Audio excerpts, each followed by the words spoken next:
Oi, pessoal. Segue um estudo que eu desenvolvi sobre a evolução das contas do governo, uma visão macroeconômica. Nós tivemos um crescimento das receitas a partir do ano 2000, certo? Inclusive crescimento das despesas. E veja que o problema crítico foi a partir de 2014, onde as receitas do governo começaram a cair, mas as despesas não. Vamos entender um pouquinho esse aumento das receitas aí, certo? Se a gente observa o nosso volume de exportações da balança comercial, a gente percebe que até o ano 2000, um pouquinho antes da entrada do Lula, lá em 2003, a gente exportava cerca de 50 bilhões de dólares. De repente, essas exportações começaram a aumentar. Por quê? A China abriu seu mercado e começou a consumir commodities no mundo inteiro, inclusive no Brasil. Então, isso fez com que de 50 bilhões passássemos a exportar mais de 200 bilhões de dólares. Então, esse aqui é o famoso boom das commodities, que na verdade o governo Lula, quando ele entrou, teve esse benefício, né, que nunca se vendeu tanto, certo? Nunca teve uma crescimento. Imagine você com uma empresa que a sua receita cresce 4 vezes aí em prazo de alguns anos. Mas qual foi o problema? O problema é que esse aumento das despesas do governo, quando começou o boom da commodities não ter mais um efeito, as receitas começaram a cair de impostos do governo. E aqui você começou a gerar o quê? Começou a gerar um déficit primário, o governo gastando mais do que arrecadava. Qual foi o impacto disso?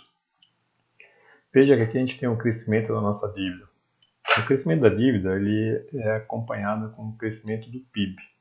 Só que a partir do instante que você já está devendo no banco, já tinha uma dívida, pagava juros disso, e você começou a gastar mais do que arrecadava, o que acontece? Essa dívida começou a explodir de uma forma muito rápida, certo? E a gente teve outros fatores posteriores aqui a 2019, que foi a pandemia, que fez com que o governo tivesse que gastar cerca de 700 bilhões extras, sendo que uma boa parte desse dinheiro aí, na verdade, foi para o pessoal de baixa renda, que estava não tendo renda para poder se alimentar. Mas hoje a dívida está cerca de 5,8 trilhões de reais. Isso que acontece com uma dívida desse tamanho? Enquanto a gente pagava anualmente aí, lá no início do governo Lula, cerca de 100 bilhões de reais, certo? A partir já de 2014, nós começamos a pagar cerca de 300 bilhões por ano. Ou seja, é um custo da dívida muito elevado, certo? Ele começou a cair assim que a Dilma saiu, começou a ter um choque de gestão melhor, mas aí veio a pandemia, subiu de novo. Agora, qual o motivo de crescer tanto as despesas? Veja que os governos estaduais, federais e municipal, eles aumentaram a partir do ano 2000, certo? Que é a gestão do Lula de 2000 a 2010 até aqui a Dilma, eles aumentaram de 6 para 12 milhões de funcionários públicos. Isso fez com que a receita das despesas com o custeio da máquina pública crescesse muito. Veja que só na esfera federal, no governo Lula, ele cresceu mais ou menos 50% o número de funcionários públicos. Então, esse é um aumento significativo. Veja que aqui, no último ano do governo Lula, inclusive, tinha cerca de 100 mil funcionários temporários que trabalharam só um ano. É muita falta de gestão pública aí do dinheiro, certo? O que isso aconteceu com os gastos do governo com servidores, certo? Só no federal. Em torno de 100 bilhões, nós estamos gastando hoje cerca de 184 bilhões das receitas de impostos com funcionários públicos, mais ou menos um quarto. Tem uma parcela que vai para pagar a aposentadoria, mas a principal ponta depois da aposentadoria é o custo do funcionalismo. Então, o que os governos da esquerda fizeram? Eles incharam as prefeituras, incharam os governos, incharam a esfera federal com funcionários, gastando muito mais do que eles gastam com o famoso Bolsa Família ou auxílio emergencial. Veja que, pelo número de funcionários, foi contratado muitos funcionários na área de educação. Mas educação onde? Nas universidades. Qual o objetivo político para os jovens? Não sei. Eu sei que a educação básica está péssima no país. Então, nos gastos com educação, ele se concentrou na área do nível superior. Não sei qual o motivo disso. E o que aconteceu com tudo isso?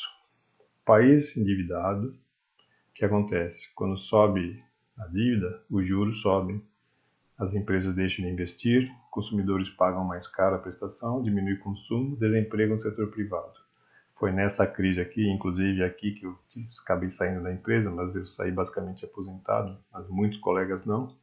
Mas aqui houve uma queda de quase 10 milhões de empregos, certo? Essa foi a crise gerada pela má gestão do dinheiro público. Ao invés de você ter investido em obras, em infraestrutura, para o país crescer e ter mais capacidade de exportação, você acabou gastando muito, enchendo de funcionários públicos as esferas federal, estadual e municipal, que acaba consumindo boa parte dos nossos impostos, certo?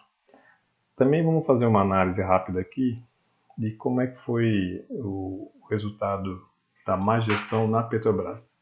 Veja que a Petrobras tinha uma lucratividade boa e como ela começou a investir em produtos, construção de refinarias que não ficaram prontas, com obras superfaturadas, o que aconteceu? A lucratividade vai diminuindo, que você investe em produtos que não geram receitas, até que ficou negativa, certo? E aí, com a saída do governo da esquerda, começou a melhorar a gestão, a lucratividade começou a retornar, aqui caiu em função da pandemia e aqui subiu de uma forma exagerada em função da guerra e da subida exagerada do petróleo, certo? Mas aqui você tem um sistema que não tinha controle de paridade internacional, então os custos de produção subiam, mas o combustível era mantido a um preço baixo de forma artificial. Então isso começou a gerar prejuízo. E qual foi o impacto disso? Você veja que a ação, que valia em torno de 15 a 20 reais por ação, chegou a valer abaixo de 5 reais. Quer dizer, aqui a empresa basicamente estava quebrando. Com a mudança de gestão, ela voltou a melhorar.